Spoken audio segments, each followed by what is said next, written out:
What's going on, Milanisti? It's your host, Nicko. I'm back for episode number 2, and I have Nathan with me today. Let me get him off mute here. All right, there you go. What's up, Nathan?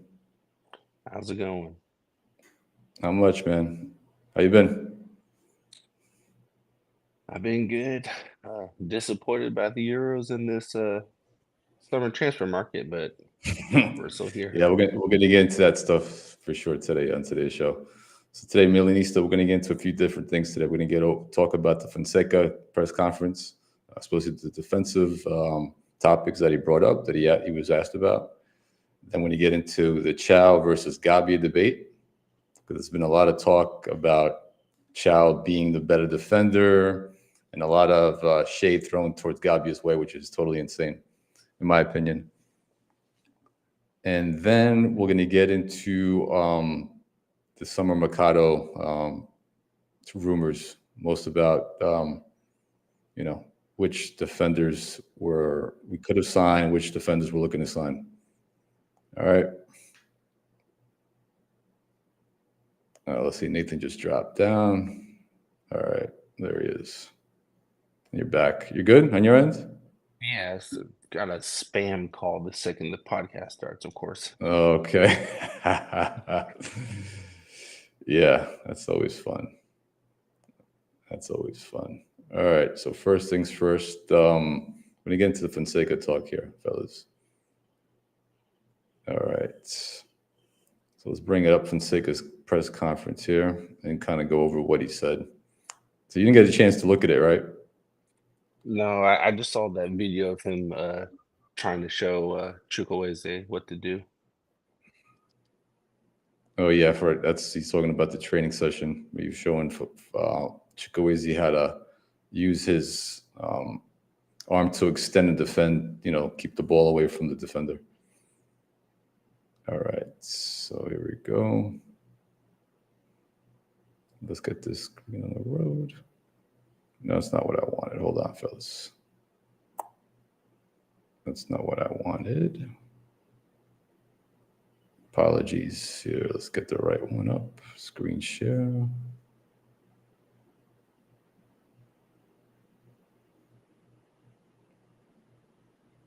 Okay, let's do Fonseca. There it is. All right.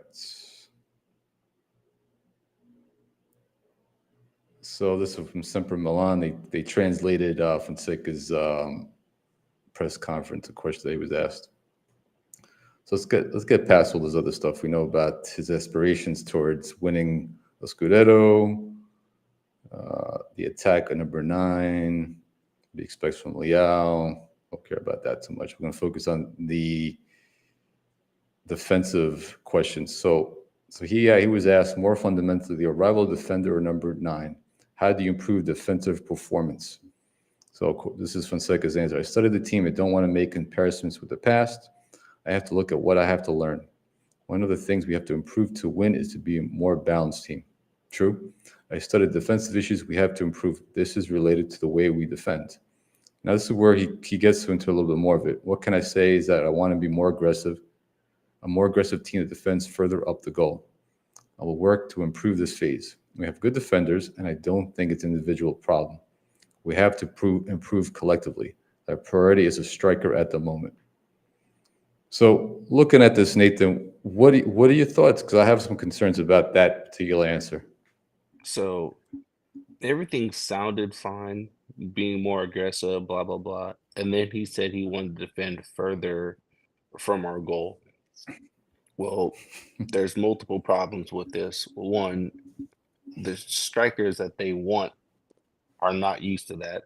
Leao's not used to that. Loftus Cheek is tactically, if they're going to continue to use him in that cam hybrid role, is tactically oblivious.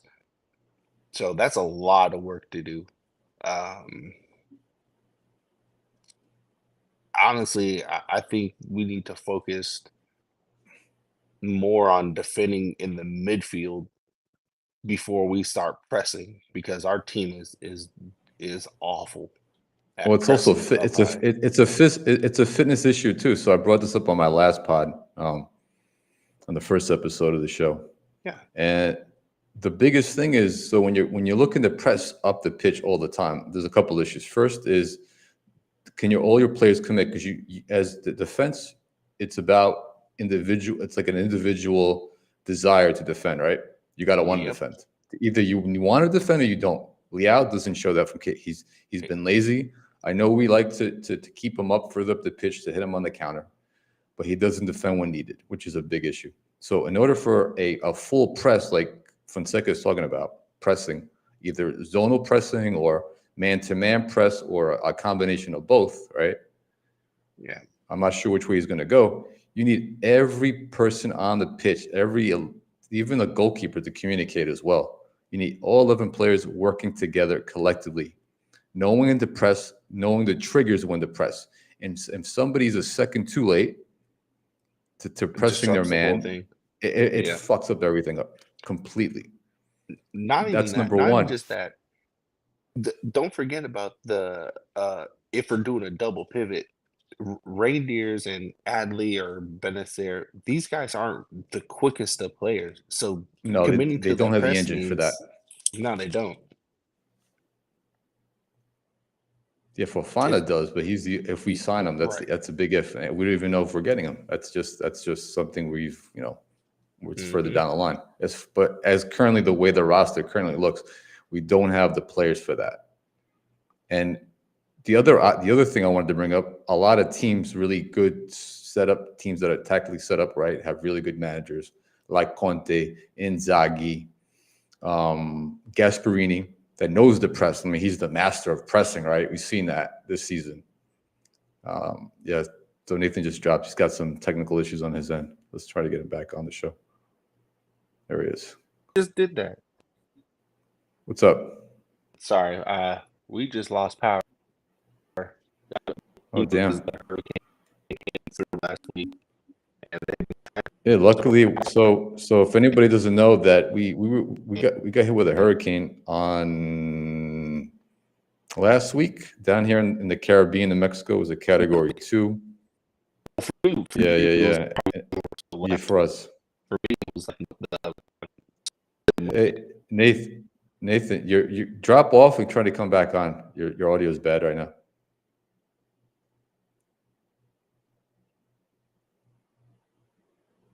All right. Let's get Nathan. Let's go. Let's try to get Nathan back on the show. All right, fellas. Sorry about that. Everyone that's tuned in on X and on YouTube. So what I was saying is, a lot of teams technically who are set up right, like Gasperini and Inzaghi, those top coaches, Conte, they want teams to press them a lot of time. We saw with Inzaghi's team against Atletico during the Champions League. He invited Atletico to press, and they broke it pretty easily. So that's another reason for a press. If your press is not on point, or if you're pressing all the time and you don't have the right players and so forth, you're going to get burnt, because some teams invite that pressure. Really good tactical teams like Inter, like Napoli this season, probably even Motta once he gets his team up to speed.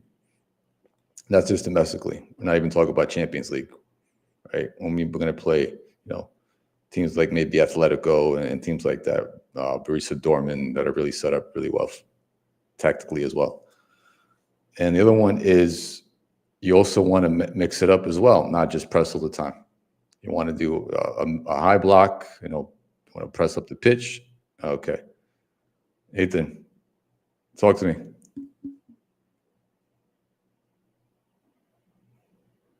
Okay, can you hear me? Yeah, it's a little better. So I was saying before I was saying that a lot of teams, that's like another issue about the press, right? Pressing up the pitch all the time, is teams like Inter, teams like Napoli, Gasperini's team. They invite pressure. They want you to press. And we saw that with Inter against Atletico, and Atletico is really known as a good pressing team with Simeone, right? And they broke the press pretty damn easy that first leg at San Siro. in Milan. So that's another thing. If you keep pressing, and if it's not effective, teams that are well organized and know they will beat your press because they're inviting you to press up the pitch.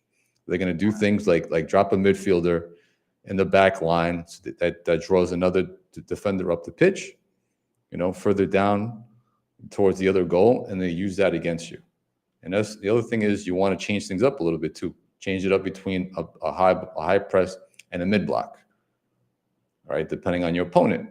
But also with that comes, in order for a really good mid block, you need good midfielders that know how to organize the mid block and take away those passing lanes, right? Depending on what you're trying to do, they try to force your opponent down, trying to prevent them from going down the pitch, middle of the pitch, or you're trying to avoid them from going out wide, depending on their strengths, right? Yeah, that's correct. So there you go. That's one thing. So let's get into a little. So that's about the press. That's the one issue that Nathan and I have about this so far. Also he says it's not an individual problem. Well, I would disagree on that as well. Being that I know he doesn't want to throw any players under the bus, going into this new season. But let's be honest, individually, there were a lot of issues with defending, starting with the midfield. Tajani has issues defending overall. I know he's not. Do, to be honest. Who knows who's going to play the other pivot position, but let's look at the back line. Thiaw had a lot of issues, and we'll get into that later in the show, the next segment.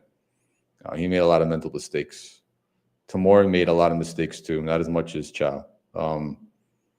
Kalulu's not a top flight right back, and he looks like he's going to be the starting right back going into the season, maybe with Tarashano pushing him. And Thiaw was improved, but overall, yes, individually there are issues with our defense as well. With Thiaw there, it really affects Tomori because you can't have two of those same type of defenders with one of them unable to read the game better. That's why Tomori looks so much better with Kjaer and Gabbia because he's more confident. It allows him to do more. Correct, because he feels more confident and they're not going to fuck up. Right. Yeah, I mean it is what it is. And that was the trust. That's the reason why doing the Scudetto, like we had two undersized center backs at the stretch when we won the Scudetto. We had Kalulu and Tomori. They're not your typical center back pairings, right? Yeah, but that got found out real quickly. But my point is, for that short amount of time that we needed them to step up, they trusted each other. They had a good chemistry, those two together. And the midfield. Look how good our midfield was. Yeah, of course. That plays a role in it as well. So far, going into Fonseca's press conference, some of these things, I'm not crazy about Nathan as well as some of these answers. I'm not saying he has a lot of good things he's talking about as well, about balance and so forth. So he gets into the fullbacks. How do you see the current situation? Have you heard from Thiaw and what is future? Thiaw is a very important player for us. I think I play with different structure. I have to understand the characteristics of the players that we have. If they're very strong, Thiaw, if there is a very strong Thiaw offensively on the right, I can't have someone like him. Maybe we could play more defensive fullback or more an attacking one. It depends on the strategy for each match. We have solutions for the different structures we want. It's positive. So he's talking about having different fullbacks depending on the game, right? Or how he wants to play depending on the way the game is going or the opponent. So currently our fullbacks right now is Thiaw, and we have Jimenez as his backup. Thiaw's improved defensively, but they're both attacking the fullbacks, right? You would agree? Yeah, they're pretty much the same. Player. And if we look at our right side of our fullback, we have Calabria still. We have Kalulu. And we have Tereshanu currently. We haven't even looked at to upgrade that position. There were talks about Thiago Santos, and then There were talks about some other, thank God we didn't even pursue Emerson Royale, because he looks like he's going to Saudi Arabia. Good. But the point being, all of those are right backs are not defensively strong. They all have certain. They're not. They have a lot of. They all have some. They have some pros and some cons. We know about Calabri's issues defending one-on-one. He's lost his step, his confidence. Terracciano, he's unproven. We don't know what he can provide for us next season. And Kalulu has his limitations as well, especially reading the game. He's, and so that being said, that's one other issue as well. So overall, by looking at Fonseca's questions, his answers in terms of defense, I don't have a lot of confidence right now going into next season. And he didn't even mention the issues with the midfield defensively. Yeah, the fact that he didn't mention that tells me he did no research on how our games were throughout the season. I'm sure all he looked at was, okay, they got scored on this many times, so let's figure out how to defend. And defending higher up, leaving us exposed, especially if you're going to continue with Tamori and Thiaw, tells me that you didn't do any sort of research. Like Thiaw and Tamori, I'm not going to give them a pass, but with the midfield we have, which provided zero shielding for them, it makes it very difficult. Like if you're just bombarded every time the opponent gets the ball, you're gonna concede goals. That's just what it is. Yeah, I don't know how many open like high quality shots we gave up from open play. It was the numbers was just like fucking insane. They're like mid-level EPL numbers if you start comparing them to the mid-level teams in EPL. Oh no, it's actually more than that. I looked that up. In the first, I think it's like the first 3 EPL teams were, I think, like at 33 and below, and after that, Yeah, it literally jumped up to the same numbers as what we had. Yeah, we went over it a few times this past season to exhaustion. They got to a point I don't even want to talk about it anymore. Yeah, so with that, listen, that's a big problem as well, because if you got too much spacing, if the spacing is not appropriate between your back line and your midfield, right? There's huge gaps. Teams are going to expose it eventually. Even especially Serie A teams that have more times to analyze your games and to understand their opponent, they're going to figure out really fast. And if they have a couple decent strikers, 1 or 2 decent midfielders to attack, they're going to find those holes and score goals. And a lot of those things we tend to blame Mike this season. Mike wasn't on point either. He wasn't the same Mike. But yeah, if you look at those, because I looked at a lot of those goals that he gave up, a lot of them, sure, he could have gotten into them, but fuck, they were bangers. Top left corner, right back corner, even and they're within right inside the 18. There's so much a goalkeeper can do, even at somebody like Mike. Even the top goalkeepers in the world are going to have a hard time stopping those shots. Especially when they're happening too often throughout every game. Yeah, every game at some point you get exhausted too. You just kind of like you kind of lose confidence in your the players in front of you to protect you. Mm-hmm. Yeah, especially with the way the ball is being hit nowadays. These shots, man, with so much pace and if they have the right technique and they're curving it and they're just sending it, they're slicing the balls left and right. So I going in the way things look right now, I don't have any high expectations in our defense improving pretty much at all. Especially if we don't get Fofana. If Fofana doesn't fall through, yeah, that's gonna be a big issue, because then we have, if Benny stays, we don't know, but he might go.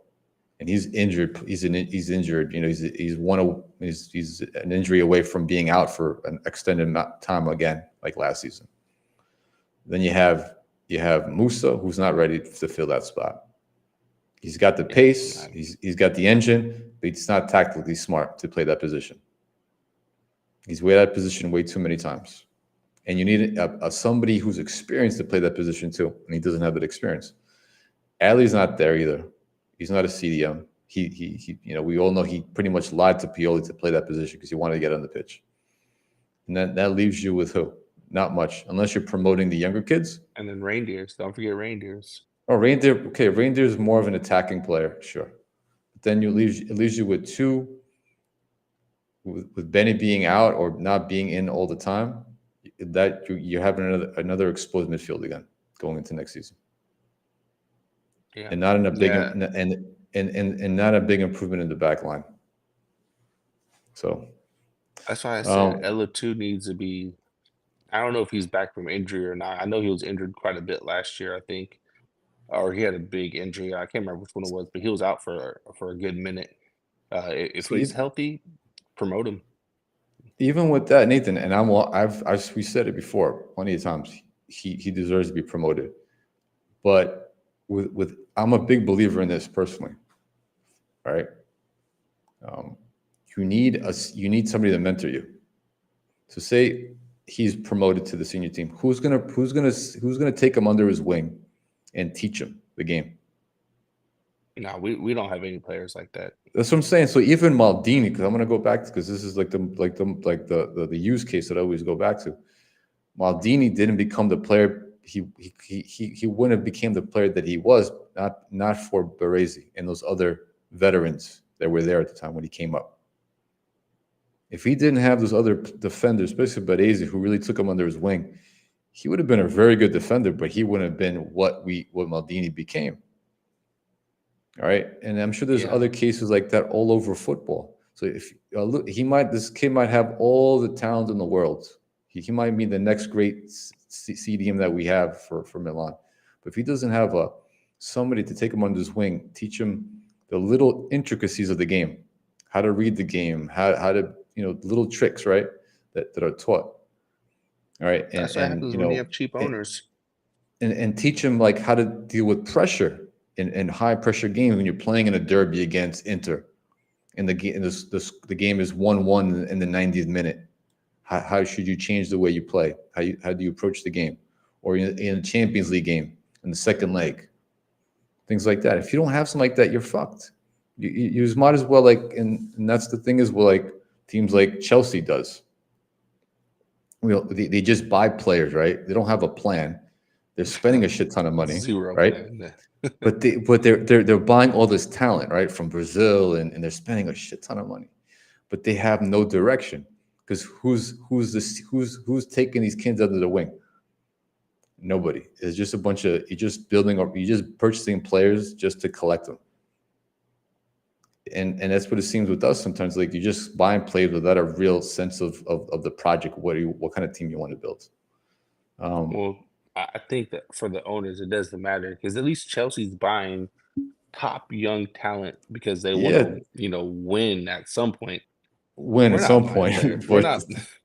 But even their fans, are not happy. They're like, well, okay, great. We have all this young talent stacked, but what are we going to do with this talent? Yeah, Chelsea's they're just missing the proper structure, but at least they're looking at top young talent.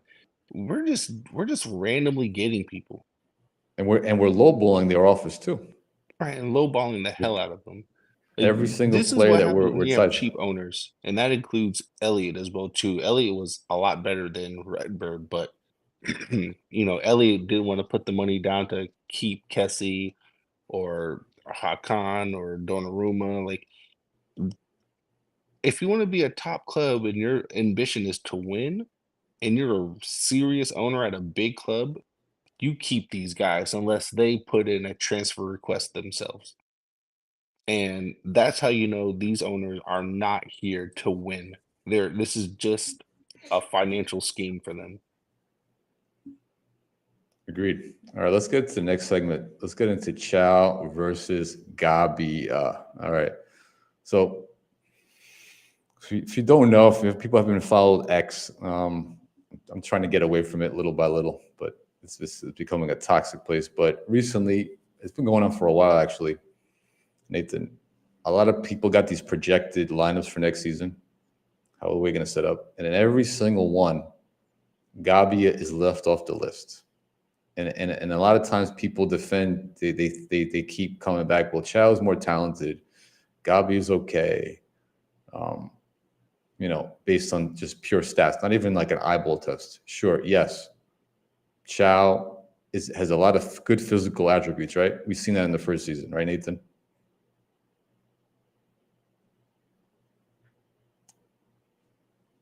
Okay.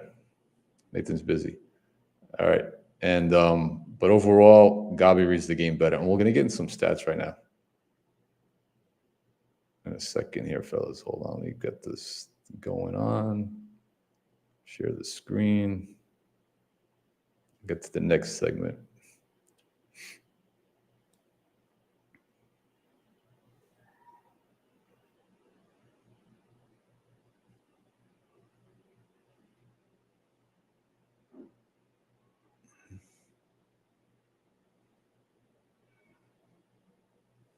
All right. So this is from FB Ref. Let's get into comparing some stats. So this is just, forget Jeremy Frimpong. He was added in there by mistake. But let's just disregard his comparison for a minute.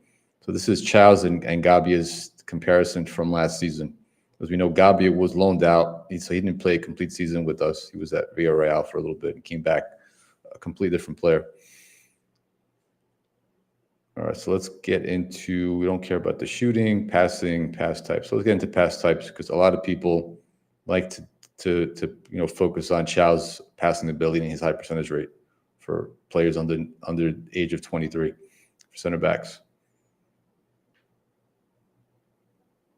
Let's close Fonseca's thing. Let's get into this. There we go. All right. So Malik Thiaw, right? So he's got pretty much comparison. They're pretty average. The pass attempt 1184 to 1201. Live ball passes 1153, 1145. Really close. We don't care about dead ball passes. So through balls, these are through balls. No through balls for each one. None. Switches. How many times you switch the ball? All right, more than 40 yards of the pitch. That's a big one. Dude, so hold on. This is a big one because a lot of people like, oh, Thiaw completes all these passes. If you can't switch, if you don't have the ability or the confidence to switch the ball, or the vision, so let's talk about switching the ball for a minute. How important is to switch the play of the direction of the ball, the play, to unbalance your opponent, right? That's a huge part of football. All right, if you're unable to switch and hit your target and even try to attempt it, you're keeping the opponent balanced. Their structure is the same, right? So switches 2 to 7, huge number right there.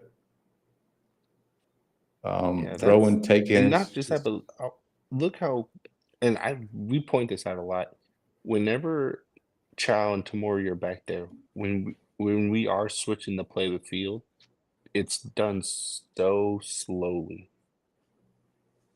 I don't know what does that do for that? Like what happens in that case? Yeah, go ahead. No, I'm asking you, what happens when you play too slowly again and again? Oh yeah, the opposing team can get back into their shape. Like real quick. You can't break anything down. You can't do a quick break. It's like the opposing team can literally walk into position because we literally switch the ball from one person to the next. That tells me if someone is switching the ball that many times more, that means their vision, and they can see that the switch needs to be done. Their vision is simply better in that department. Agreed. And just to make a point about, I think I forgot the stats, but I think the average time, like the slower you take to build up, right, with every second you take, your chances of scoring goals gradually increases your percentage. I forget the numbers, the stats, correct? It was some EPL statisticians came out with it last year. I don't have it with me, which makes sense. We all know it. Anybody who's watched the game long enough, or even played it at whatever level it is, the quicker you get it up the pitch. Listen, there's certain times you need to slow down the game, the tempo, control the ball, especially with your midfielders to create opportunities. Understood. But every single time, if you're doing the same thing again and again and again, and then kicking it back to Mike, right?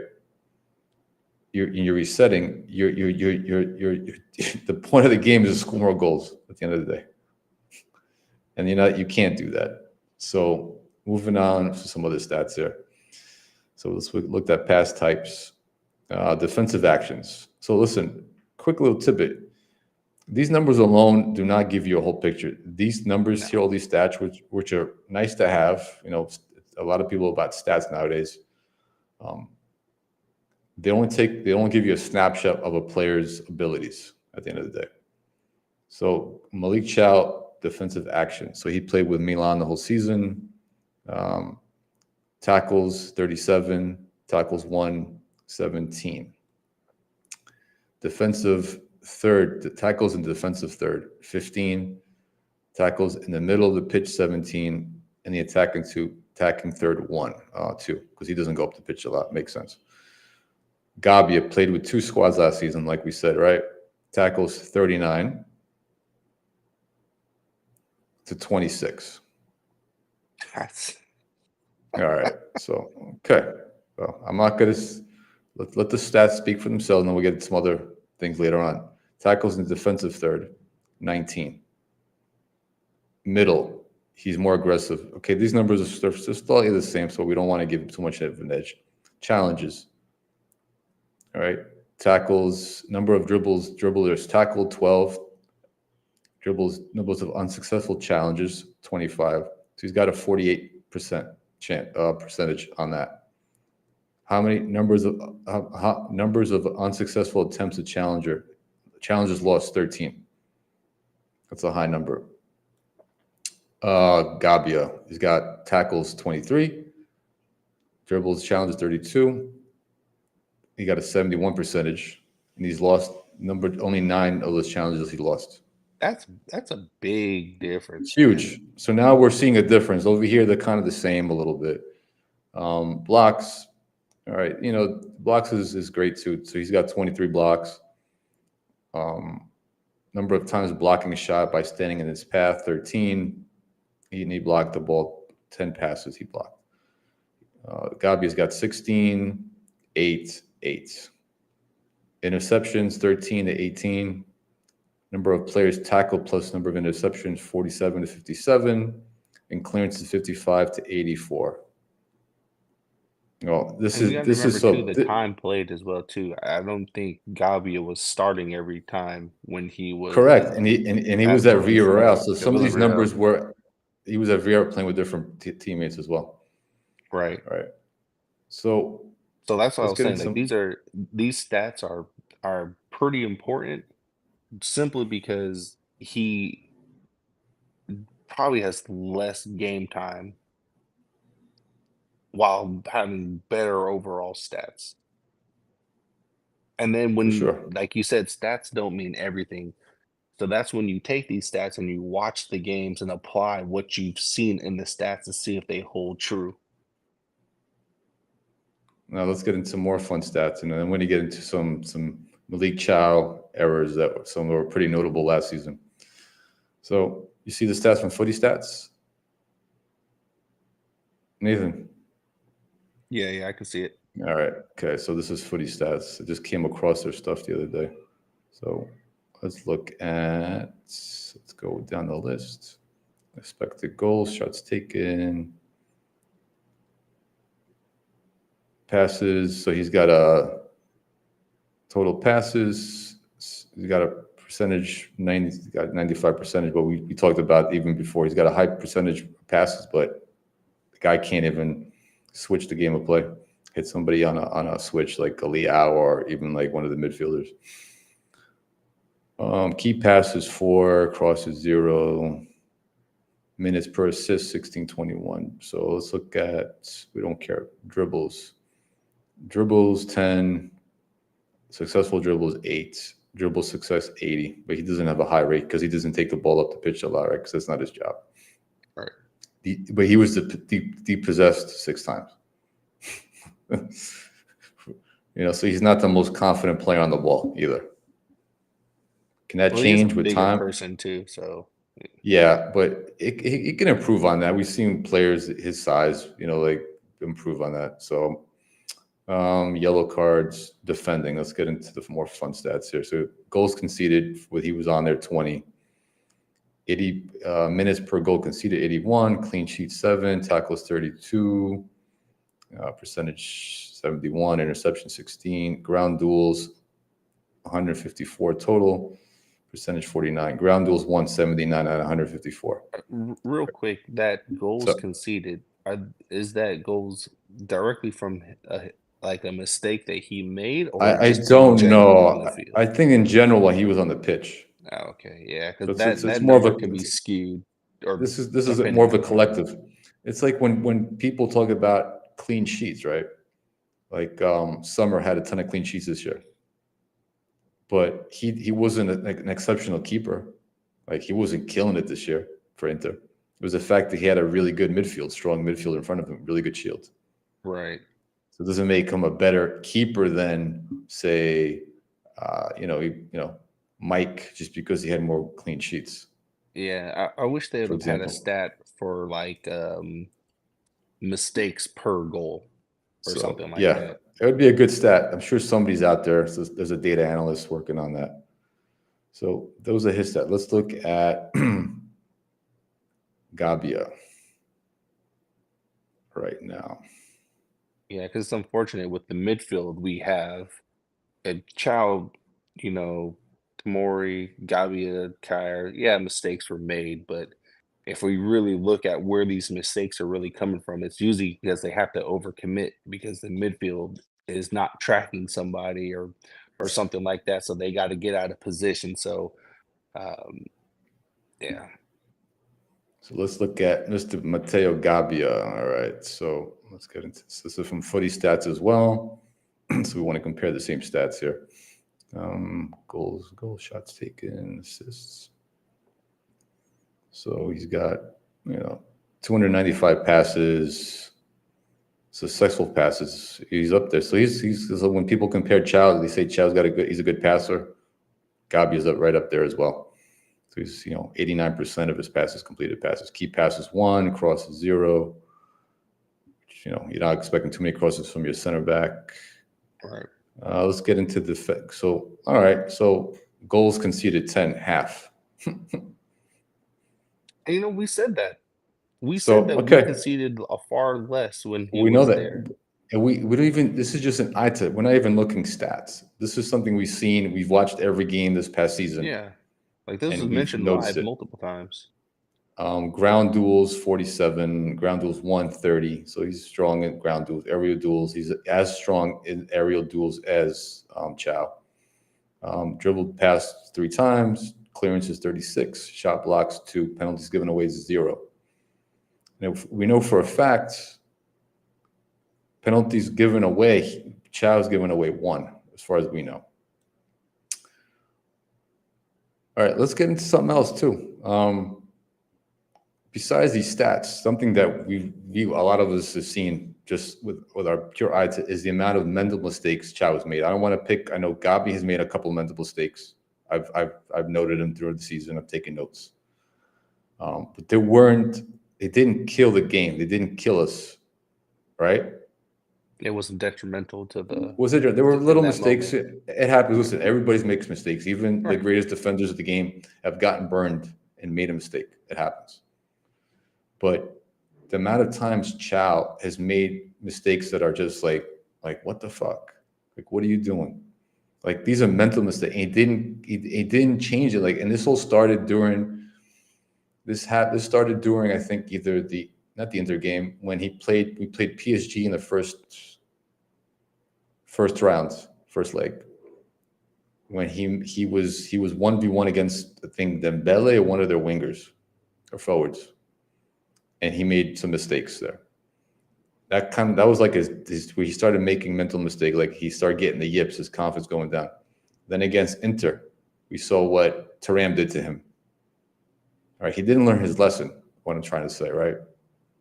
He kept making the same mistakes. And again, listen, you make one mistake once, you need to fix it. And that's not only on the coaches, like Pioli and the staff is partially to blame for that, but as a player, you need to take that upon yourself and fix that issue as well. Watch game tape. See the mistakes that you've made from past games and correct them during training. Don't let your professional. We know they don't do that. Listen, but you're a professional player.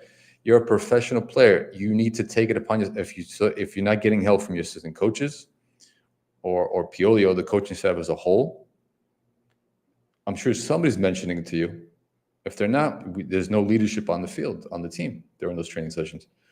That should have been taken care of, but it wasn't. And so let's get into some highlights. So if everybody remembers, we played Monza this past season. We lost to them, surprisingly. And so Thiaw didn't have the best game. He had a really poor game. Clearly, he made these two really boneheaded, really just, I don't know, mistakes that they shouldn't have had. You make one mistake, but he made back-to-back mistakes within a span of a few seconds. And I'm going to show you the highlights here. Let's go into it. Oh, my power's back on. All right, on. Beautiful, man. All right. So let's get into some. I might get flagged for this, but I don't care. Let's play with sounds. So, well, I think if you do them like in spurts, I think you won't get.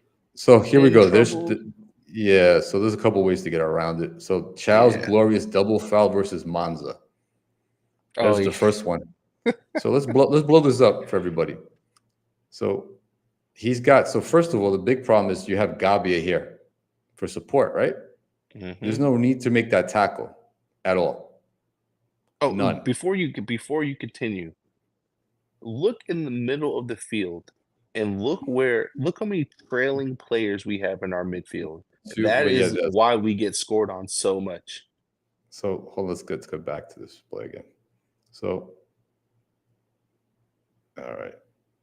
So there it is, right? Forget about our midfield. They got past the midfield. I'm more worried about this situation here going on. Yeah, it was just something that I noticed since it's like in a freeze frame. So, I didn't notice it at the time. Like I just pointed out before, why the hell are you making this slide tackle for? Why in God? What is your thinking as a player or as a professional defender, regardless of your experience, when you have support? Gabbia is in a perfect position to force this player wide, right? And you're taking yourself out of this play. You have Gabbia here. You can just trail this player right here. Hey, Gabbia is more than capable of forcing this player wide. You want to help out? Thiaw is too, because Thiaw, that guy knows that Thiaw's on his back, so he's not going to try and cut to the right of them. But the point is, why make that tackle? That's his first mistake here. All right, he makes this thing. He takes him out of the play. All right, he gets up. The play continues, right, because of advantage. So this guy's rolling on the floor because he got smashed by Thiaw. So this is the second mistake. So you got him. Gabbia is in perfect position. His footing's good, right? He wants to force this player to go on the touchline, right? Either to force him for a corner kick or a goal kick, right? Or to reverse the play or do something else with the ball. So there again, he's got no support. So Thiaw is fine here. This guy is rolling on the floor still. Mm-hmm. Again, look what he does here. Why on earth are you diving in? Like, why are you diving in when you have support? Mike's in a good position. He's taking away the near post. You have players in the box for the cutbacks, right? They're all in good positions here, right? There's nobody. It's covered those two guys. Guys, so he's not going to cut the ball back because you got people covered here. So why in the hell you should be reading the game? This is my point. The guy doesn't know how to read the game, and this is this is not his first season in Milan. You want to make these mistakes? Make these mistakes at a mid-level Go do the mistakes Hell, that some other. this is not his first game as a professional player. No, I'm saying exactly. So there's this, and he look what he does to him, and he takes him out, MMA style. He sweeps him for no fucking reason. That's all. I don't want to listen. All right. Gabbia, for all of the mistakes made, never made those boneheaded mistakes. He's a much more intelligent player. That's the point I'm trying to make. I'm not saying Thiaw's stupid. I never want to call any player stupid, but he makes mental mistakes that cost you games. And now, in that instance, when the ball was in the penalty box, right, within the 18, I don't know, did Gabbia not instruct to tell him where to go? Because that might be part, but still, regardless, maybe Gabbia is partially to blame. Like, listen, I got him. Back up. Don't, somebody's got to be the leader, right? When you're doing that, when you have a 1v2 situation, right? Somebody's got to take charge. But regardless, you don't make those kind of mistakes within a span of 4 seconds? Yeah. So this is the reason why Thiaw, in my opinion, and I'm sure, I don't know if you agree, either if he needs to be loaned out, because it looks like nobody's going. There was one team that was interested in purchasing him. That's been dead in the water. Teams, I thought. They wanted like 40 million for him. They wanted to give him 40 mil. All right, if that was the case, send him away. Adios. Or loan him out. We saw what the loan did when we loaned out Gabbia, what it did to his confidence as a player. He came back a different player. And loan the kid out with an option that whatever, I don't care what kind of deal you want to make, option to buy or whatever. Give him time to grow. Real Madrid style. Because we're not at any place. This is not a club where if you have ambitions to compete, like as Ibra said, as Fonseca said, Jerry has said it.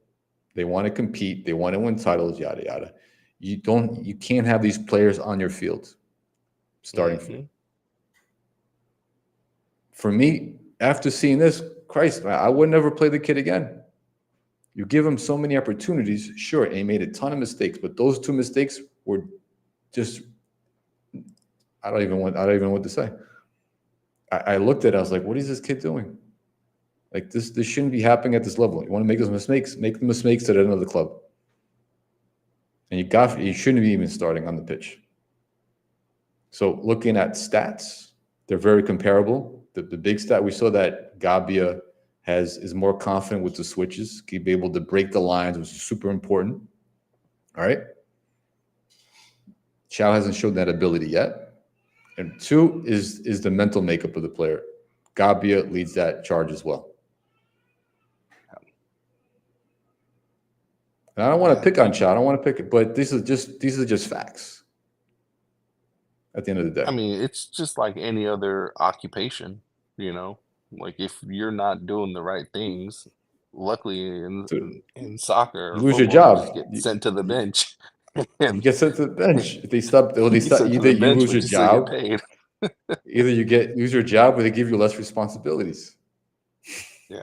You know what I'm saying? Your management won't trust you if you keep making the same mistakes again and again. But you're doing okay at your job. You're fine, mediocre, and they need you. They're not going to trust you with big projects at the end of the day.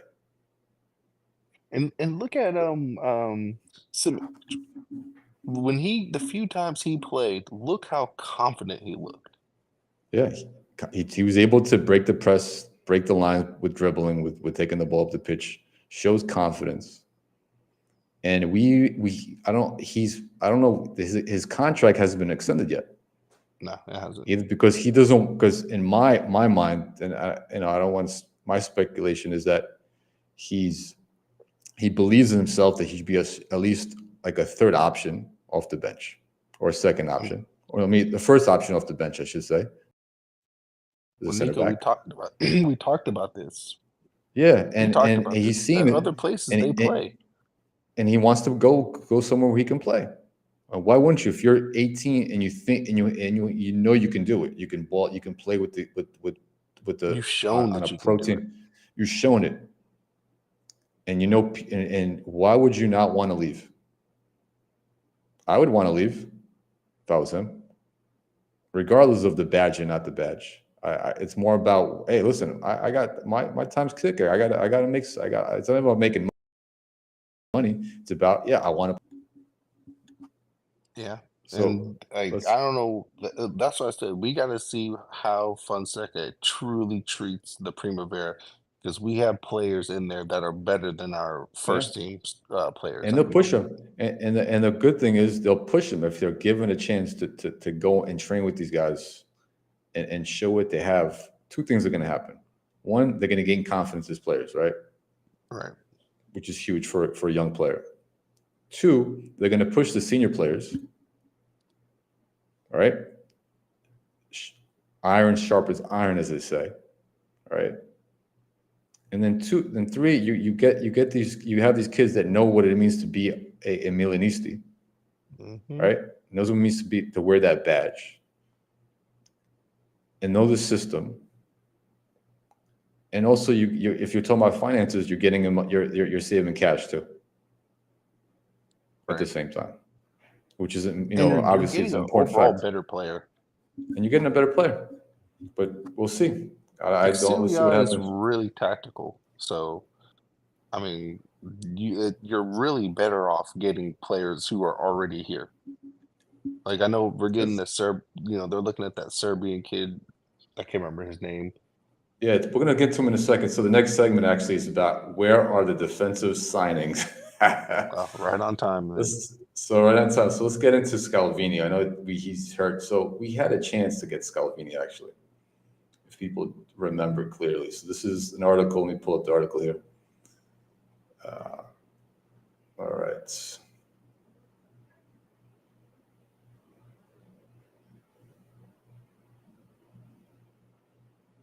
So it looks like back in, this is sempre Milan, they reported this back in, what was the date?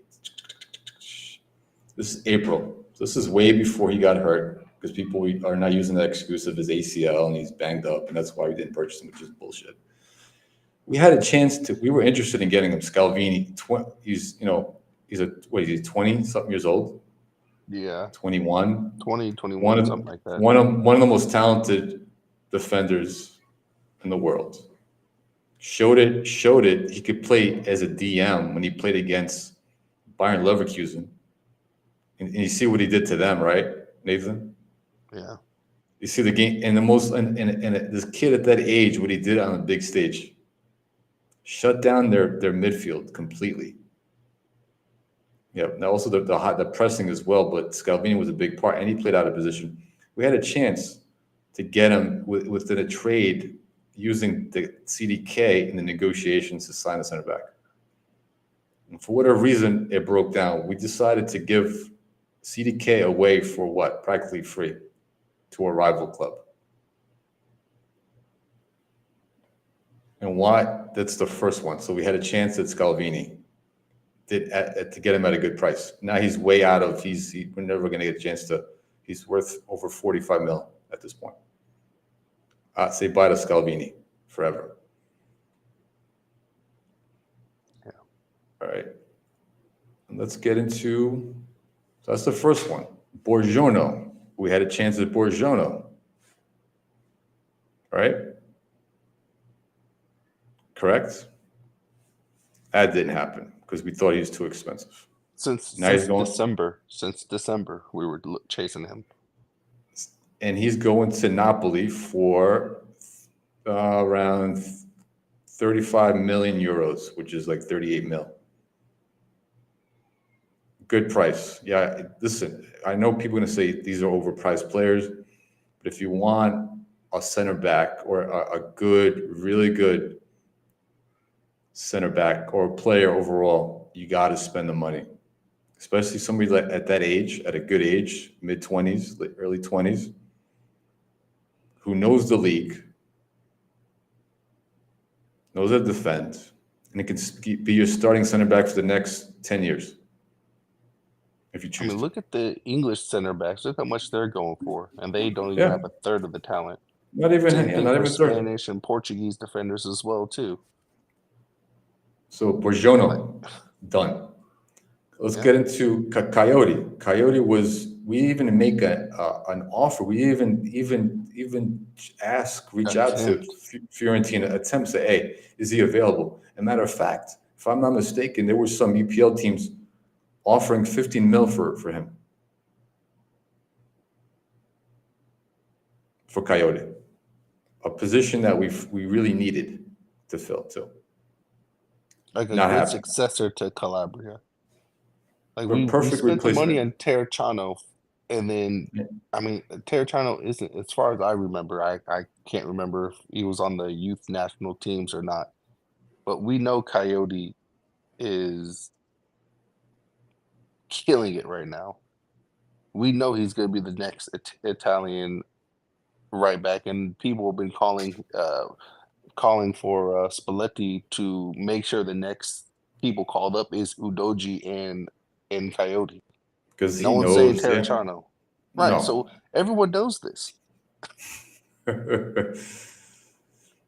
And we didn't even reach out to Fiorentina. Like, hey, let's offer you, what do you want for him? We're offering you 12, whatever. But you got these EPL teams. I forget which EPL team was looking at him. They were offering 15 mil for the kid. We could offer Terracciano plus 12. Yeah, Terracciano's not going to play. He's never going to play. I'm convinced. Quick shout out to Alex in the chat. Thanks for joining, man. So he said, I believe Inter was linked to Borgiorno a while back. Yeah. Yeah. And he makes a good point. Coyote needs to replace Di Lorenzo. Yeah. That's for sure. Yeah, that's a big one. After Di Lorenzo's fucking disgusting performance in the Euros. That was fucking awful. So Salvini, didn't happen. Borgiorno, not happening. Coyote, not happening. Another guy, Lusumi, Colombian center back, played next to Borgiorno. Calafiore at Bologna. Right, was one of the really talented. Is having a pretty good Copa America as well. Right, he's in mid-20s, way less affordable than the other guy. I think he was like 20 mil. I think he was. He was at, like, last time I checked. Right, was one of the big reasons why, Calafiore had the ability to push up the pitch the way he did. He was given all that freedom by Motta at Bologna. Not even an offer, not even a sniff from us to say, hey, and he knows the league, obviously. Yeah. No. And now we have, let's get into the latest transfer news. You gotta try to stay away from this shit, but man, I couldn't this time around. Is the Serbian cat we just talked about, Pavlovic.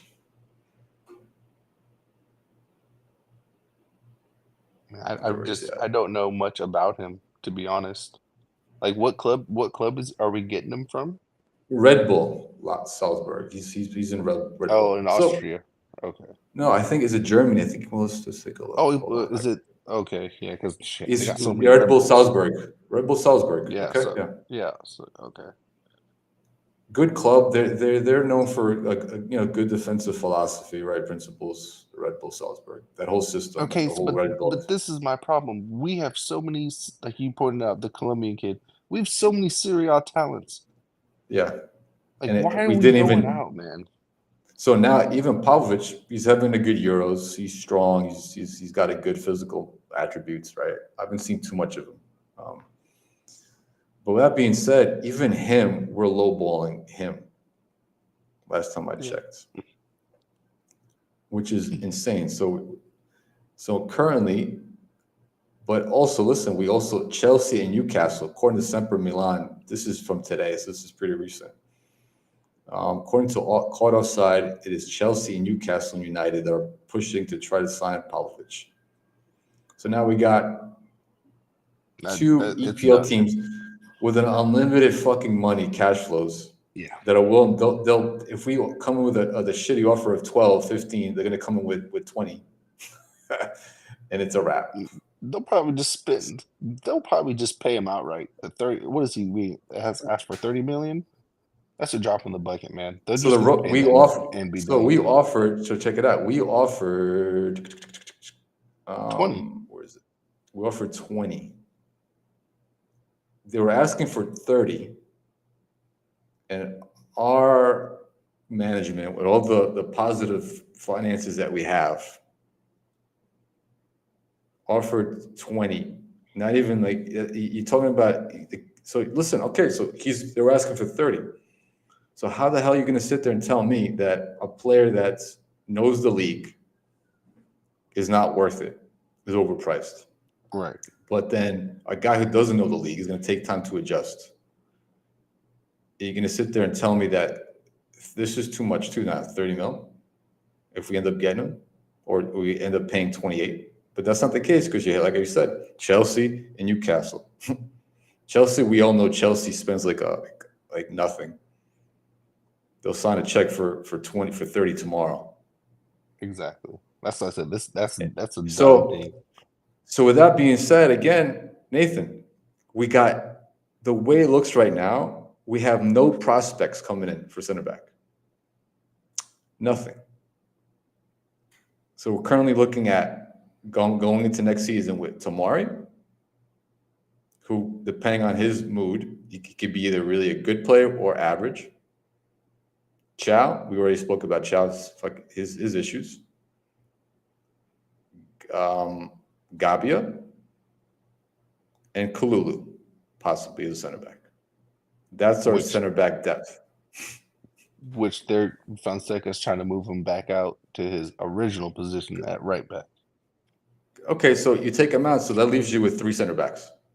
Which it should be Simic getting promoted, but these guys we don't are just not. And we just said Simic hasn't extended his contract, so Simic may be out the door because I think. Let me look. Last time I checked, hold on, I think I shared it with the group. Where is it? I think I might have shared it with John. Let me share. I think Simic. Oh, maybe it was in here. Hold on. Give me a second. I'm trying to remember where I saw it.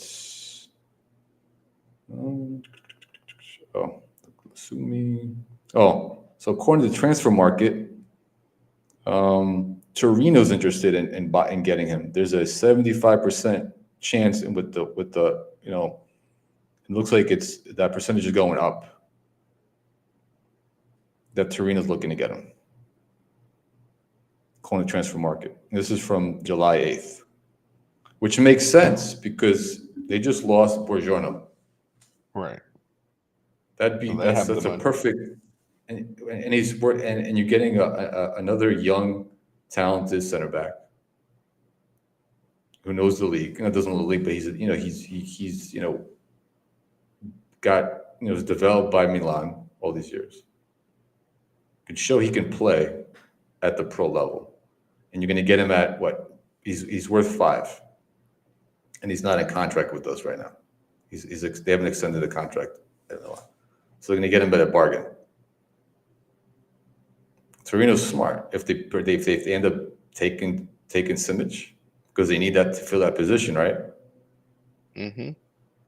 So there you go. So they sell him, because he's going to be sold for 40 million, probably 40, 50 million. Who was the other right back that we got rid of? The right back who's in England right now? He's Serbian, Croatian. Oh, the one that went to AZ because he wanted to play more. You talking about him? What's the kid's name? He was in the Primavera, right? Primavera as well. Now he's worth like 45 mil, Nathan. Yeah. He left us and went to play with AZ Alkmaar. Milos. Something Milos. Yeah, I feel like his last name started with a K or something. I can't remember. Milos, take a quick look. Milos AC. Oh, Milos. Yeah, there it is. Milos Kerkets. Yeah, Kerkets. Yeah. Yeah, he was part of our program too. And this kid's worth left back. He's a left back. He's left back. He's at Bournemouth right now, and he's doing really well. It was probably not the best. He probably wanted. He could have been another. He could have been possibly another, a backup to Thiaw at some point. But the point is, we have Simic now. That's a done deal. It's over with. Milos is gone. He's going to be worth 50 million in next season. We got another kid, Simic. We might end up losing him to Torino. He's going to be worth 40 million in a few years. So this whole algorithm Moneyball thing makes no sense what we're doing when we have top Primavera players. I mean, our Primavera made it to the Champions League finals. They did. And they played well. They end up losing it, but they still made it to the finals. Right. That's a big deal. It's a huge if you really are concerned about the finances and stuff like that, our Primavera, if we actually start utilizing them properly, some of them we could sell for a very high amount of money. But keep the ones that you need to fill in right. Keep spots. The ones that you need, and then the others you can sell. But what's the point of having talented kids in your youth in your academies? Right. And we're not doing any of that right now. If they were smart, you put Simic on, you plan for those. If you're looking to sell them, I don't know if you were really looking to make money off of your youth. This is where I understand what's the plan. We keep talking about a youth movement. All right. Mm-hmm. Fonseca's good with the youth. I'm worried about that U23 team. He's good, and that's a joke. I mean, the kids look good, but you have Bonero. We don't know how he's going to coach the team. And you have the guy running it, the director of the U23. He's Ibra's boy. I forget the guy's name, but he was around Germany, but he was a huge failure at LA Galaxy. He got fired by all accounts. He was released, but they got released because the team fell apart on his watch, and the coach lost his job. And then because of Ibra's connection with them, he decides to give him a prominent position on the club, leading the U23 program. So I don't know what direction. I'm a little concerned about this. I really, for a lot of reasons. With that program and that direction, the fact that we don't have our depth at center back looks scary right now. The one guy that we're tied to, like we just spoke about, looks like EPL teams are interested in him as well. So he's possibly going to go leave, right? Why wouldn't he? And we haven't even addressed the midfield position yet. It's the CDM. Yeah. All these decisions should have been locked up. We're talking about it's July 13th. We have a friendly coming up with some soon. And not a single signing. Not a single signing. The only everybody keeps talking about is the strikers. For fuck's sake, everybody.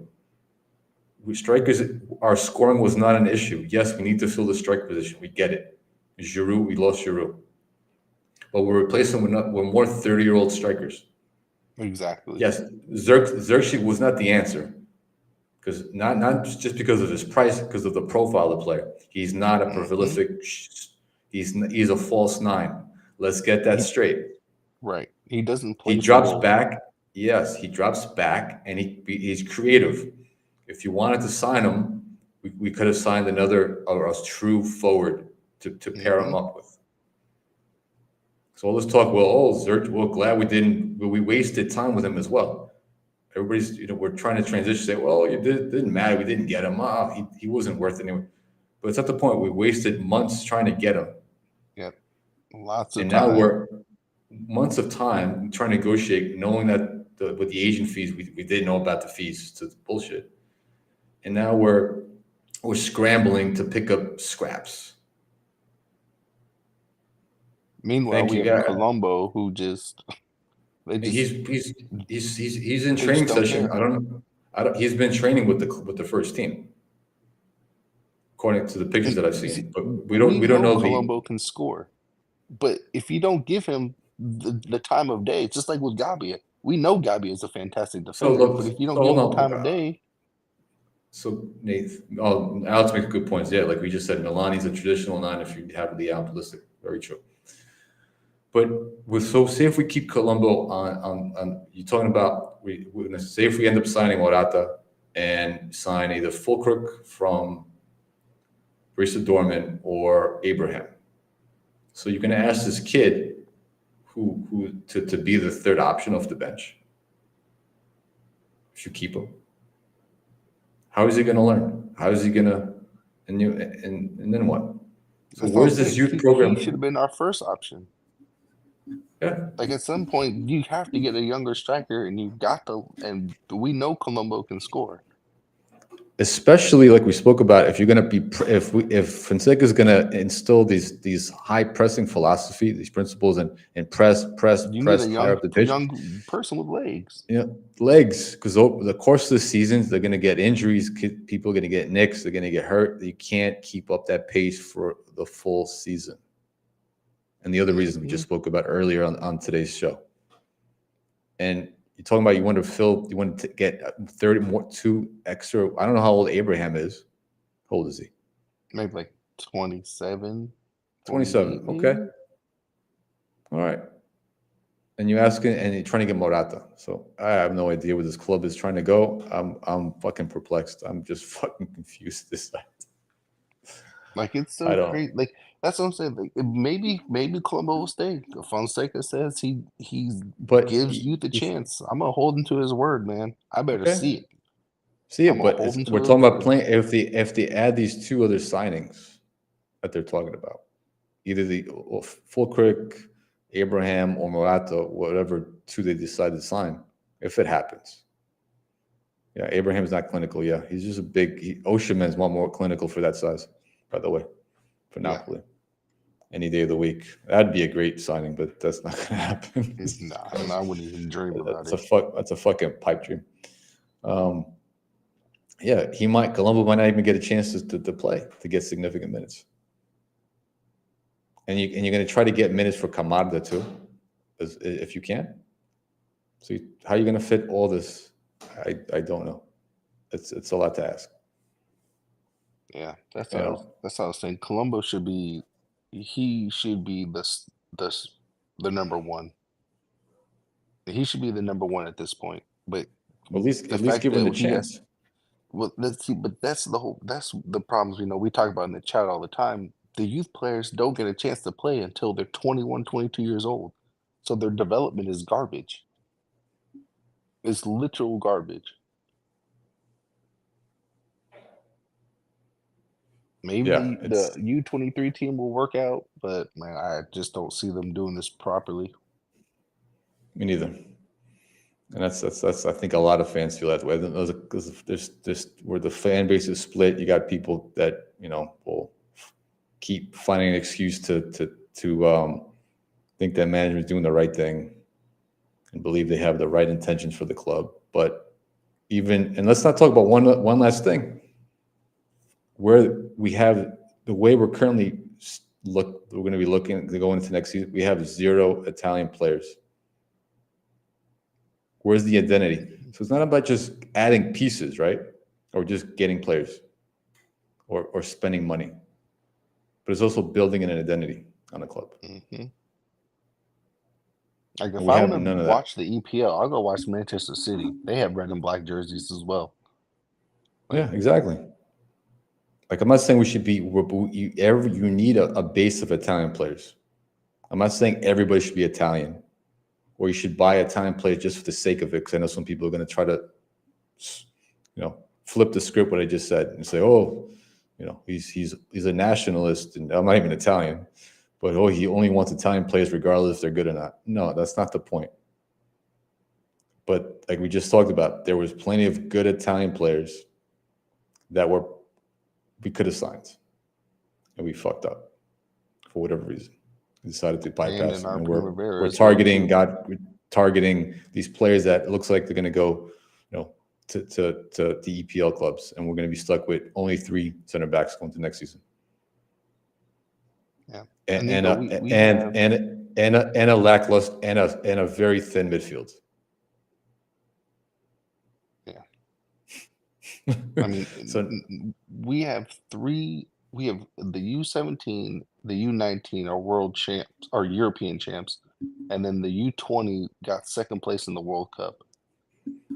None of those players are considered good.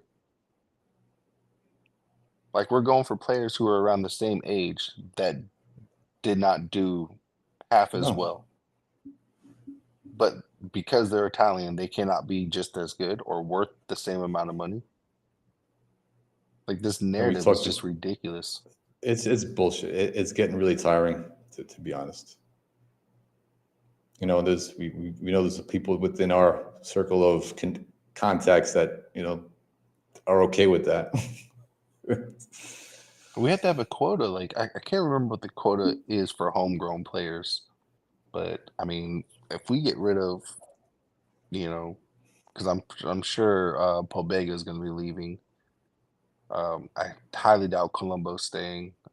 Florenzi looks like he's on the way out. Yeah, Like, because you're talking about the quarter even for the Champions League too, right. as well. So how is that going to work? Y'all just gonna just start buying or just promoting just like randoms?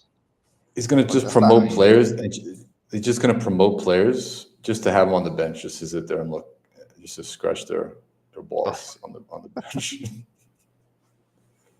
I mean, that's Pretty what they did much. with Gabbia. I mean, they're not willing to give Gabbia a chance. They just have him there for the quota. And we've, like I said, if you haven't watched, don't just rely on stats alone when you're comparing Thiaw and Gabbia. Look at the games, look at them more closely, watch the games this season. Notice the difference between the two players. All right. Take your blinders off. Yeah, Thiaw has physical attributes. He's physically strong, but he's got a lot of things to work on. Plain and simple. Someone at his If you age should already know. and if you're gonna if Fonseca, I don't think which way he's gonna go, but if he decides that he's gonna start Thiaw off for Gabbia based on whatever, they're gonna be, and then you have a thin midfield to add to that. It's going to be the repeat of next. Oh, one other thing too, real quick. This is not official yet. So I was looking at. So in the past, I've talked about how important your assistant coaching, your staff is, right, to a club. All right, how they have you have an extra pair of eyes on training sessions, how they communicate with players, how they help the head coach prep for games. In terms of which way, how they want to play the game, their setup, right. And we've seen teams this year that were really dependent on their assistant coaches, like even Real Madrid. Carlo really depended on his son to build a game plan against Man City defensively in the second leg, and they beat them. Right? How Sahin, who was the assistant coach at Bayern Leverkusen, at Borussia Dortmund, was a big part of their success, and now he's the head coach of Borussia Dortmund. I was looking at the transfer market yesterday of the assistant, the coach, the staff, compared it to last year and this year. Everybody is the same except for the head coach, Nathan. Yeah. I kid you not. Yeah. Which is, hold on, that's nuts. And I was like, hold on, maybe it's not up to date. Because according to some people we were promised new staff. We were promised to get a new medical staff due to the injuries, because Ibra made a big deal about that. We were promised we were going to get new faces. So if this stands true, if this is correct, and I'm not gonna call out the club until the beginning of the season and take a look at that transfer market, the update again. But if we're going to next season with the same exact staff, same exact medical staff, that was a big issue. We all called them out this past season. For the last few seasons, the amount of injuries that we've had. How do we expect a change just by adding a new head coach to the team? How? That makes no fucking, because he has never worked with these people before. Nope. Maybe he has years ago, but he doesn't have a connect. These are Pioli's guys. Unless he has his own regime of things that he wants done, and he's But just still, going to give it to them and say, they still have an input as well. It doesn't work like that. That's the only thing I can think of. But that's the most idiotic thing. I don't agree with it. Maybe I really thought he was going to bring his own people in from Lille. people that he trusted. That stuff costs money, man. I get it, but that's fucking. Are we couldn't even get one assistant coach from even one. I think it was either Napoli or Juve. I can't remember. I got to look up. I have these things saved. I think it was similar as well. I think Napoli has a complete new staff, but Juve, I think Motta was only allowed to bring one person in. I got to look at that again. I can't confirm it. But he's bringing one person, right? To say somebody trusts. Right now, Fonseca has nobody he can trust. I mean, our club was so goddamn cheap. We're cheap on every aspect. We're cheap on his salary, 2.5. Yeah, something like that. Okay, cheap for the market. That's like Greg Berhalter money right there. All right, he recently lost his job at the U.S. men's national team. Maybe he'll be the assistant. But then you tell me you save money on that. You're saving money on players by not lowballing them, their offers, and then to top it off, wages. And then to add to that, you're penny pinching on the staff. I'm not saying to get a whole new staff. I get it. That costs money, but you couldn't allow to bring some of his people in, at least one or two. Are we serious, Nathan?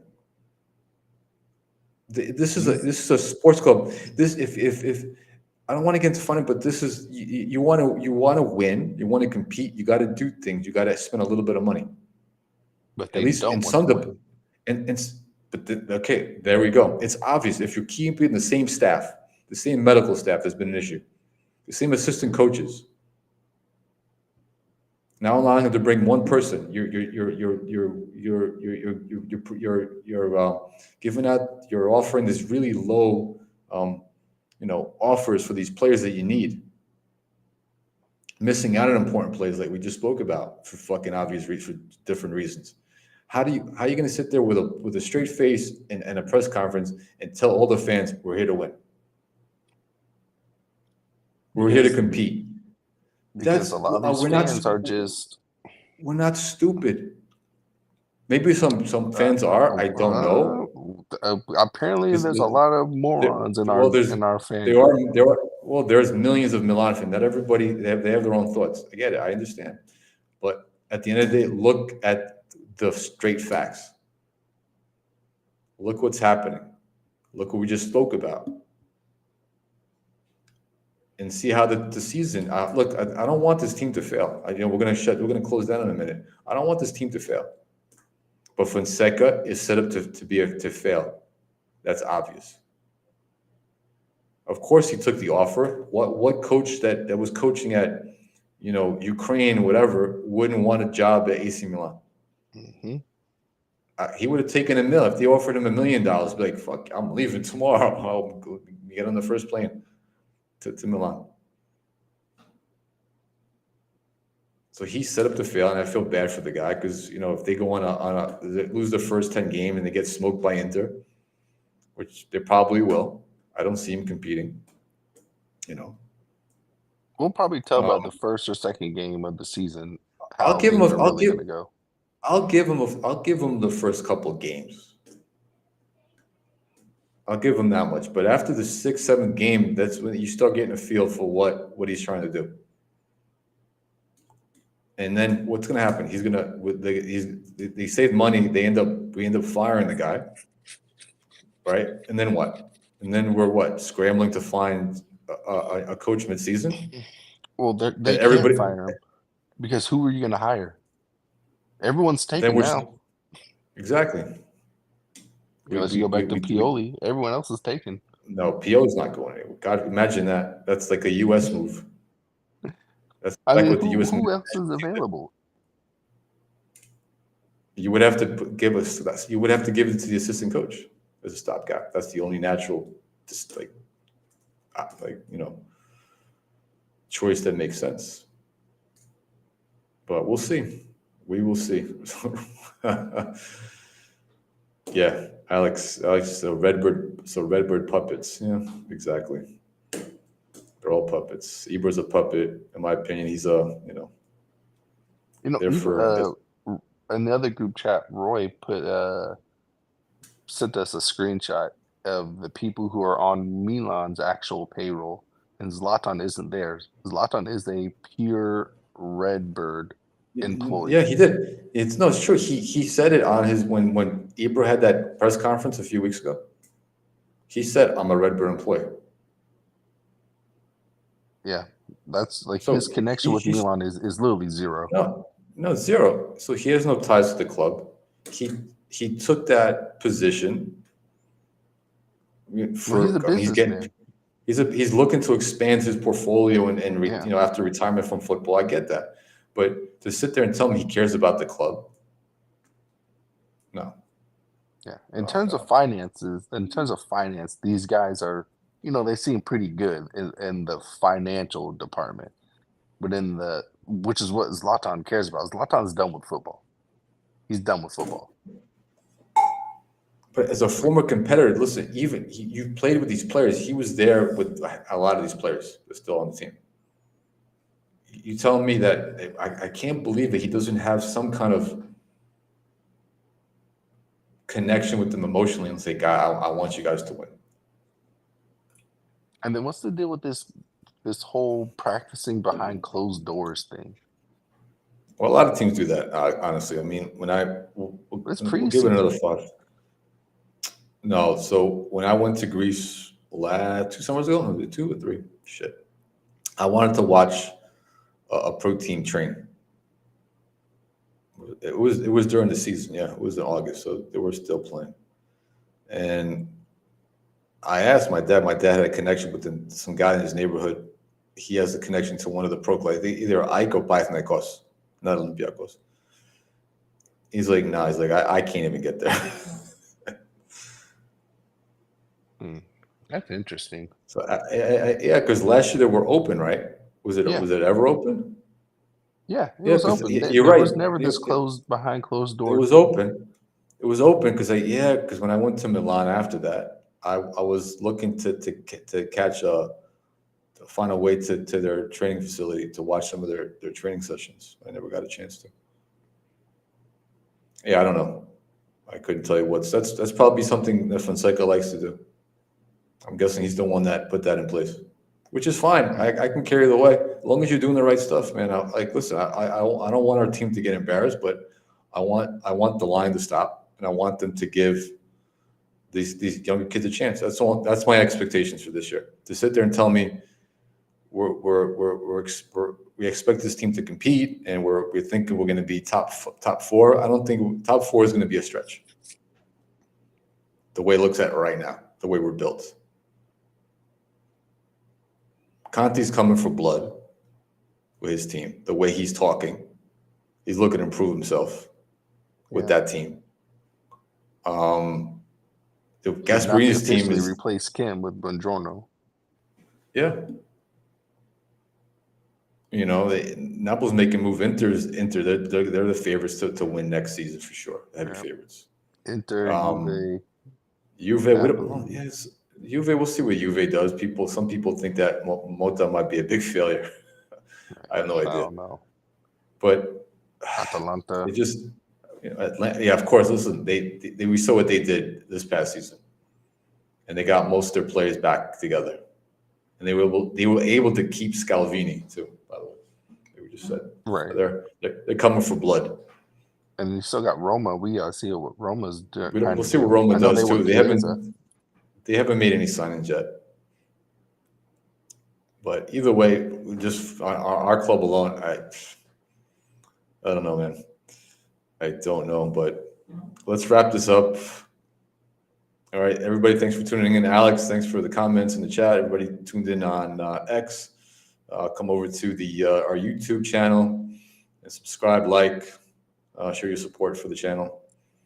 Nathan, my man, always good talking to you. We'll be back next week. We'll be back. This show is on Milanisti Reports every weekend at 2 p.m. EST.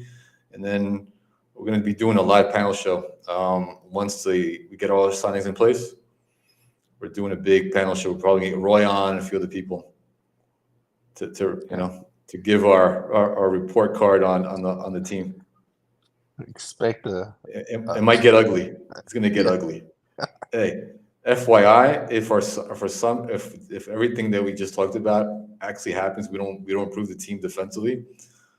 On that show, I will be drinking heavily. FYI, I'll be taking shots of mezcal. It's gonna be we're gonna try to get 1 million views of me taking shots of mezcal while shitting on our team. Hey, all right, Nathan. Deuces. Be safe. All right, take care. All right, everybody. Thanks again. All right, and always, well, gotta say, Forza Milan. What's a Milan?